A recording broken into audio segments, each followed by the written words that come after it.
బంగారం ఇంకా ఆశించిన స్థాయిలో దిగి రావడం లేదు. ధరల్లో మార్పులు ఏమాత్రం ఆశాజనకంగా లేవు. 2 రోజులు తగ్గడం, ఇంకో రోజు పెరగడం చూస్తుంటే రేట్లు తగ్గుదల చాలా తక్కువగా ఉంటున్నాయనిపిస్తోంది. హైదరాబాద్ మార్కెట్ సహా అంతర్జాతీయ మార్కెట్లోనూ బంగారం ధరలు భారీగానే పెరిగాయి. నవంబర్ 25, 26 తేదీల్లో రేటు భారీగా తగ్గింది. నవంబర్ 27వ తేదీన స్వల్పంగా తగ్గింది. తర్వాత రోజు మళ్లీ స్వల్పంగా తగ్గగా ఇప్పుడు ఒక్కసారిగా ధరలు పెరిగాయి.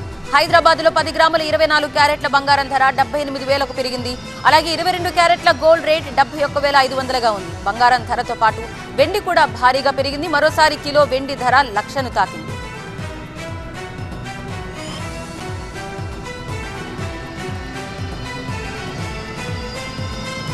బంగారం ఇంకా దిగి రావడం లేదు. ధరల్లో మార్పులు ఏమాత్రం ఆశాజనకంగా లేవు. 2 రోజులు తగ్గడం, ఇంకో రోజు పెరగడం చూస్తుంటే రేట్ల తగ్గుదల చాలా తక్కువగా ఉన్నాయనిపిస్తోంది.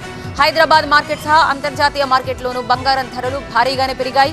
నవంబర్ 25, 26 తేదీల్లో రేటు భారీగా తగ్గింది. నవంబర్ 27వ తేదీన స్వల్పంగా తగ్గింది. తర్వాత రోజు మళ్లీ స్వల్పంగా తగ్గింది. ఇప్పుడు ఒక్కసారిగా మళ్లీ ధరలు పెరిగాయి.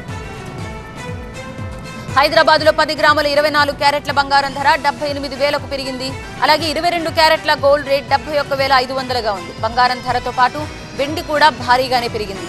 మరోసారి కిలో వెండి ధర 1,00,000ని టచ్ చేసింది.